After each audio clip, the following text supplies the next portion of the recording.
Good morning, and thank you very much for joining us. I am Yori Fulani. Today we have the Commissioner for Information in Delta State, Charles Aniago, in the studio. And a very good morning to you, and thank you for including us in your schedule. Well, it's wonderful meeting you one-on-one, and good morning, and then our viewers, so it's nice to be here. Indeed, it is our pleasure. Now, there's a lot going on in Delta State. Let me just start with the fact that the creation of Delta State, the anniversary of its creation was in August, 30th anniversary. A lot of water under the bridge. Give a brief assessment, if you will, of, progress so far in 30 years. Are you satisfied that, given that 3 decades we've been at it, this is where we are, or we could have been a lot different?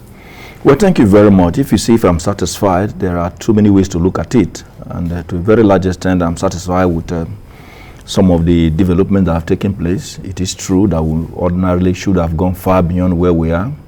But most importantly, today we have become much more united. 30 years after the creation of the state, you recall, as a follower of Nigerian history, that at the time the state was created in 1991, there were a number of persons, even within the state, not to talk of those outside the state, who believed then that it was a question of the capital for a group of persons and then the state belonging to a group of persons. And that held sway for quite a number of times. But today, we talk more of one delta. We have now relegated to the background largely the very, very huge ethnic sentiments that pervaded the atmosphere at the beginning. So that today, if as somebody from the northern senatorial districts where you have the Aniomas, I'm interacting with my brother who is from the southern senatorial district, either the Shekiris, the Isokos, or the Jos. I look at them as one delta. They also look at me as the same. If also I'm interacting with somebody from the central senatorial district where you have predominantly the Urhobos, you're also being seen as somebody who is from the same state. So we relate more as brothers, irrespective of the difference in terms of the tongues or the dialectical differences that exist even within these different 5 distinct ethnic groups. And so to that extent, we have achieved a whole lot of milestones, uniting together, bonding together, knowing that irrespective of the man whichever ethnic group he belongs, and that he's at the helm of affairs, that he must realize that the other person is also his brother. That area we have made a whole lot of progress. Well, then in terms of the people appreciating that there is a need for us to also forge ahead together as one state, a whole lot of improvement have also come in. But of course, every situation, whether the creation of a state, the building of institutions, there is what those of you who speak English call teething problems.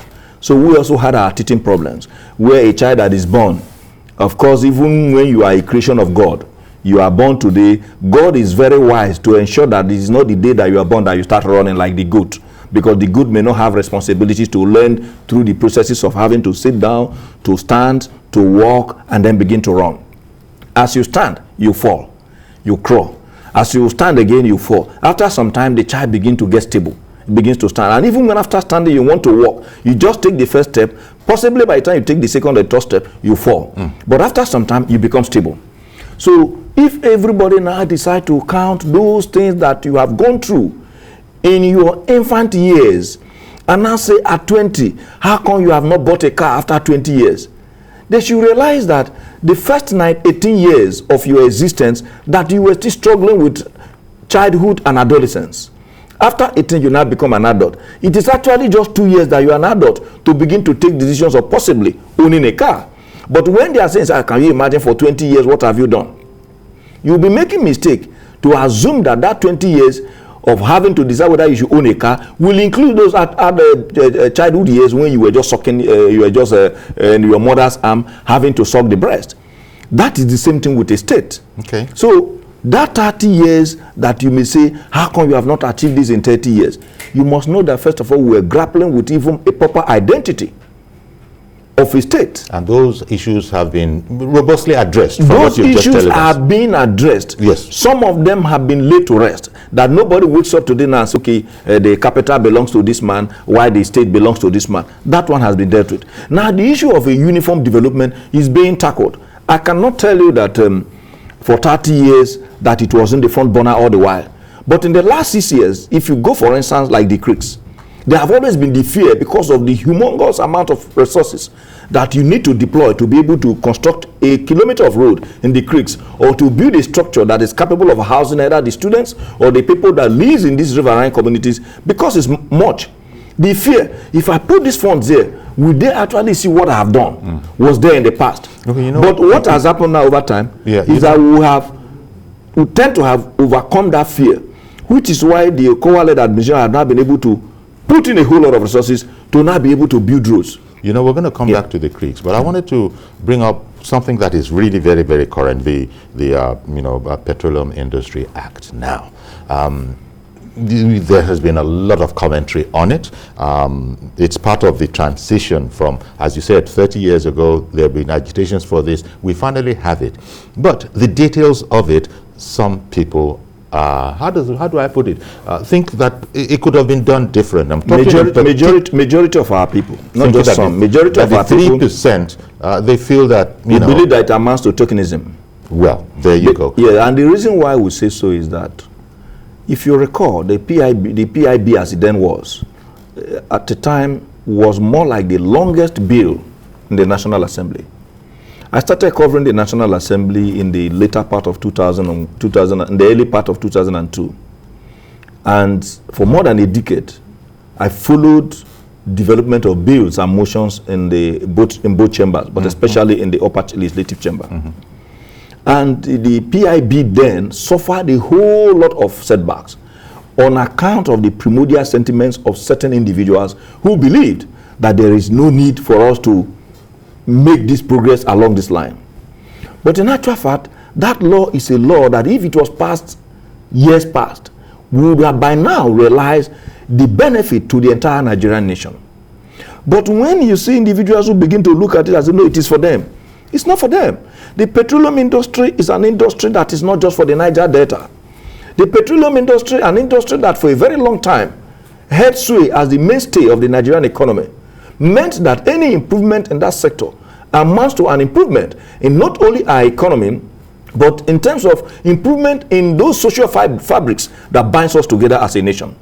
And so when the government came up with the 3%, we felt that it more or less amounts to tokenism, because the 3% of the profits of these oil companies is not enough to assuage the feelings of individuals and persons who believe that, to a very large extent, that beneath our soil lie that golden hen that also lay the golden egg. And that if you are able to assuage the feelings, like what Governor Kowa have also done in Delta to a very large extent, you would have been able to have more peace. You would not wake up tomorrow and begin to see another agitation that will now possibly precipitate an amendment to that particular act, which today is an act of the National Assembly.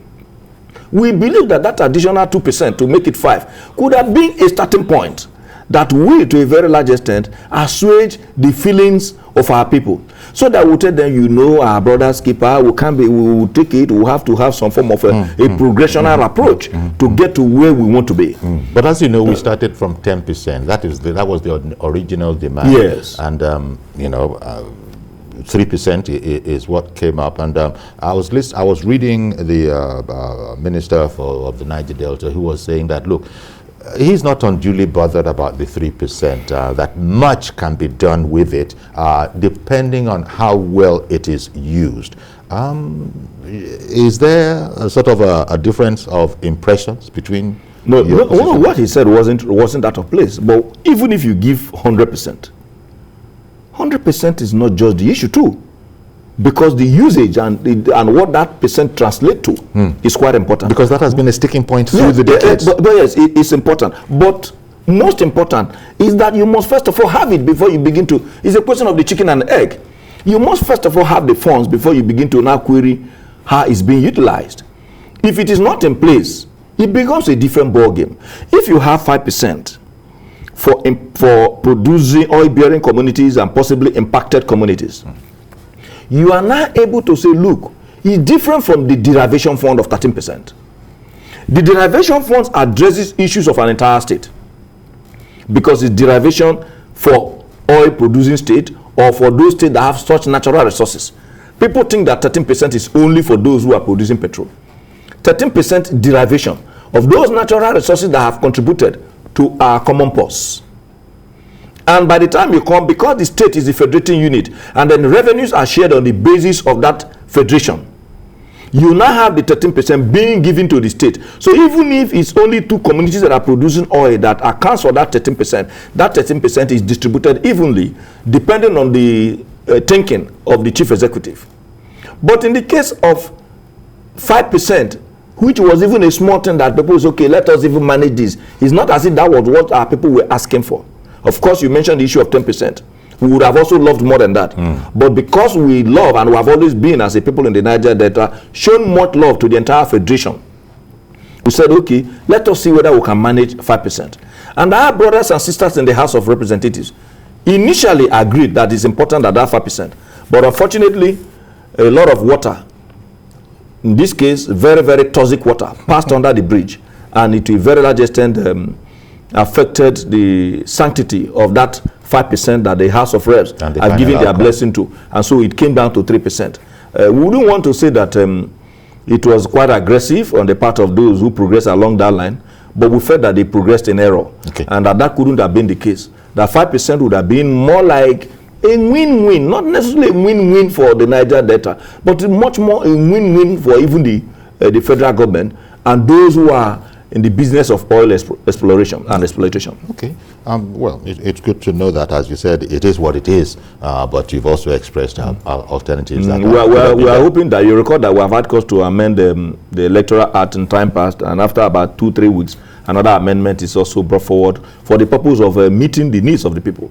If they say, like the definition of democracy, is government of the people, by the people, and for the people, we believe that our government, particularly at the center, will listen to the yearnings and the cries of our people in the Niger Delta with a view to making us also have that feeling of belonging to the Nigerian Federation, a federation that should and must care for us, so that we'll continue to have a buy-in in what our federation stands for.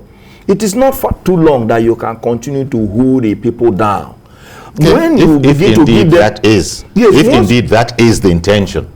Well, sometimes they say both is in the spirit and the intent of the law and the spirit of the law. The spirit can flow from the body language, and the body language is a conglomeration of all the actions that are not spoken but are acted out. I get you. Okay. So even if you don't say want to hold you down, the action that you take may tend to suggest that this person is like a man who doesn't. You just cook a food for a cripple. And after cooking, and you have tantalized all her nostrils and all her sensory organs with the aroma that is flowing from that particular meal, and you decide to look for a very big and a very, very high, what do you want to call it now, shelf, and you put that food and you walk away. You know that it means that food isn't meant for that cripple. Let me leave this point. Thank you very much for elucidating on it. But let me go to another important thing that I wanted to be sure to get in, and this is how you are maintaining peace within the creeks, if indeed that is the situation that we have on our hands. Well, thank God, it's always said that experience, to a very large extent, helps in every situation you find yourself. Senator Kowa, who by the grace of God is the governor of Delta State, have been in government for quite a long time. He has had cause to manage local government. He progressed to the state where he head sway as a commissioner across 3 different ministries, that of agriculture, that of health, and of course also having to manage the Ministry of Water Resources. And in all these 3 ministries, you interact with those in the creeks, those in the grassroots. And thereafter, he became the secretary to government, where he now interacts with everybody. And before he progressed to the National Assembly, where he now have to be involved in the business of lawmaking. And then in the course of his electionary campaign, he also transversed the 270 wards. Not the 25 local government like others would do, where you just go to local government headquarters, you campaign and go. He went to each of the 270 wards. And he listened to the cries of the people. And he saw the reasons why there were some form of agitations, particularly in the creeks.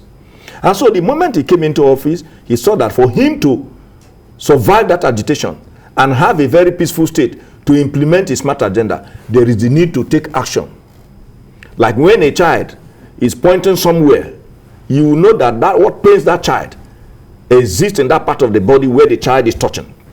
Even if the child is not able to communicate effectively, to say, I have been stung, maybe there is an ant that I have decided to temper with my body. But at that moment, he's touching it and he's crying, you'll be able to look at that direction. And that was what Tokowa did. So what he's able now to... So what are some of those things? In summary, yes, what are some of those things that he had? Okay. They needed development. Okay. They didn't have roads in the creeks. Here, the people wanted to be able to, even if it's their motorcycle that they want to move around. They didn't have water in the creeks. And they are aware. Which has been a problem, yeah, a long-standing problem. They didn't have functional hospitals in the creeks. They didn't have functional education system in the creeks. And what did they do? And that's okay, we will provide this. You go to a place like Burutu, which is about the highest oil producing local government in the state. He's able to say, okay, look, in Burutu, you need to be able to have a good school. We paved all the roads in Burutu town, which is the headquarters of the headquarters of the local government. He said, okay, look, in this Burutu, we needed to provide all this. He paved all the local governments in Burutu town. He moved ahead to say, okay, we needed to also provide schools, hospitals. And when the people started saying, so government can work, just like they also told Akpabio when he was the governor of Akwa Ibom. They now started saying that if they give government a chance, because as we were doing those things, we were also communicating that if you also allow peace, it becomes easier for contractors to come in.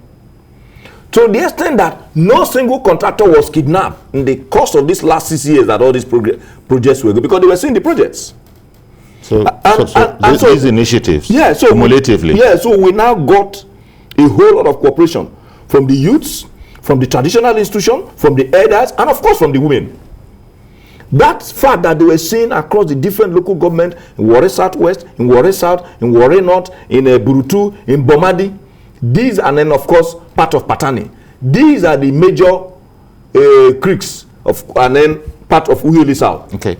That to have the major creeks. That doesn't mean we don't have other creeks. But here you have the major creeks in the in Delta State.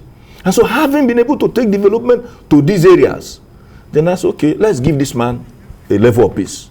That interaction and the appointment, which cuts across the entire state, that there is a form of equity in the distribution of appointed positions, just as there is also equity in the distribution of government projects and programs. Excellent. Made it possible for the people to key into the smart agenda. Let me just take on this call. Reverend Dominic has been waiting for quite a long while. Good morning, Reverend Dominic. Apologies for keeping you waiting, but I did want the commissioner to state the case. Go ahead, please. I understand. Good morning, Chief Yori. Good morning. Good morning to Dr. Anakwe. Good morning, Reverend. Yeah, Dr. Anakwe, I followed you very well from AIT till now. You have done very well. Honestly, when I see you as a commissioner of information, I call it a run peg in a run peg in a run square. You have done well, and you have done well in Delta State. But we are not talking about Delta State now. We're talking about development in Niger Delta and infrastructure. Dr. Nakweda's picture that came out last week that bothers me so much. That picture came out from Bayelsa, where students were writing examination on the floor. Dr. Nakwe, I want to ask this question. Just take, by the way, PIP is not the best anyway. Now 3% is not the best. But by the interventions we have had from federal government to Niger Delta, is it too small for we to have chairs and a good block rooms for our children in Niger Delta? Let's show the whole Nigeria is against us, and there's no fund coming from oil. It means that governors cannot provide a chair and a good classroom. Most of the challenges in Niger Delta is not even money. Dr. Nebo, you can agree with me. It's the management of the money. I came from Imo State. They say we are part of oil producing. But where I came from in 18, I have not seen one block put by any NDDC or whatever intervention. The issue here, like what people are doing in Delta State, is this. Can't we, it's not a shame to ourselves that by 21st century law, nation, that our children are sitting on the floor in 21st century. Okay, Reverend, let's give the commissioner a chance to address those issues. Thank you very much, Reverend. Well, thank you very much, Reverend. Let me say what I have always said, that you don't go into a rotten mouth and begin to look for a head eat it. The issue of management of funds across this country has been a challenge. So let's not make it look as if it's only the Niger Delta they are saying they have not been able to see commensurate management of funds. It's an entire Nigerian nation which all of us must come together to address. Because oftentimes they talk about development, individuals say, what have you done with the one given to you? What have every other state done with the one given to them? I agree, we need to address it. Now, as somebody who has been in government, I tell you that because he mentioned Bayelsa, because of the issues of oil exploration in the creeks, and then of course gas flaring, even if you roof a school this year, you provide some of those infrastructure this year, in less than 2-3 years, you begin to see another roof, leaking roof. Some of these schools, there have been intervention in the past. The moment you don't forget that it's not as if you have all the resources that you must always put it there. I agree that there are so many things we need to do to get our schools functional. If you see the enormous resources, like in the case of Delta, that were put into renovation, rebuilding, reconstruction of schools, yet when you still come, you will still see pockets of schools that are in bad shape. But when you compare with the number of interventions, you will see that so much effort is being made. And another thing is that as a country, we are not telling ourselves the truth. As a country, not just as a state. How's that? Education cannot, in actual fact, become entirely free, whether it's at the primary or at the secondary level. We need to begin to look at, ask ourselves question, who owns the child? Between the government, the parents, and the society. And the moment we're able to answer that question, we will now decide that those who owns the child should be able to make contribution. Okay. And to the best of my knowledge, the parents who gave the child, who gave birth to the child, has a share. The society where the child will function has the share, in which case talking about banks, civil society, other charitable organizations, and then of course the government that runs the society. So if the government is able to provide infrastructure by way of building the schools and employ the teachers, the parents should be able to also have a token that they pay.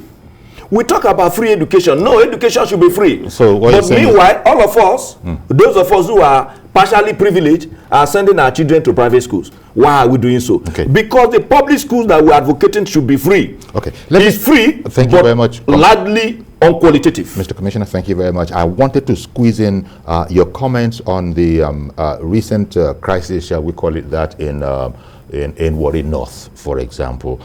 This whole matter of some peacekeeping vigilantes that are in place, alleging that 6 of them, I think it's even gone beyond allegations, 6 of them no less, were ambushed and killed.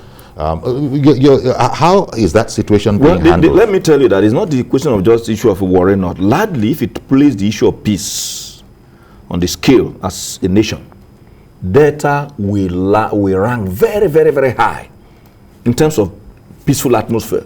But that is not to say that there are no pockets. Unfortunately, when an individual is killed, it goes beyond just being a pocket, even if it's one person that is killed. And we take very, very seriously the value of life of even an individual, not to talk of where you talk about 1, 2, 3, 4, and then increase the number. Oftentimes, which has also been the case even from prehistoric time, you do have clashes between communities. But unfortunately, what has happened in the present day is that there are a whole lot of mix-up, both in the security architecture of our country and the need for individuals and communities to assimilate that kind of unity that should exist. The whole lot of sentiment. So we are dealing with some of those pocket of issues because we cannot tell you and say, no, nobody dies in Delta, nobody is being kidnapped. But if you compare it to the stories in the past, okay. If anybody needed to have a franchise, yes. If anybody needed to have a franchise about kidnapping and asking for ransom, I know you know where those who should have had that franchise. But that was economic kidnapping. And at that time, there were issues of agitation. Nobody remembers now that no white man is being kidnapped in Delta. No oil company operator is being kidnapped in Delta. Because we have been able to, apart from sensitize our people, we have also been able to largely address the issues that triggered the kidnapping ab initio. So the question is, the national kidnapping you have today. The situation in Warri North is by and large very much in hand. Yeah, is that what you're saying? We don't want to talk like the police that will say we're on top of the situation. Okay. We need to first of all appreciate the challenge and then be able to also work out modalities as to how to address it. Of course, what we're discussing is issue of security, where I cannot also come out on television and tell you everything that is being done. Otherwise, you would have ended up giving the other people on the other side an avenue to escape from the consequences of what they have done. I hear you. Honorable Commissioner, I wish I had another half hour with you. It's been exciting. It's been informative. Thank you very much, and we hope that you'll come again. It's nice to meet you as an elder in the profession. Oh, you're too kind. I respect your views. Thank you very much. Honorable Charles Aniogu, Commissioner for Information in Delta State. Stay with us, please. We'll be right back, but we'll go to a break.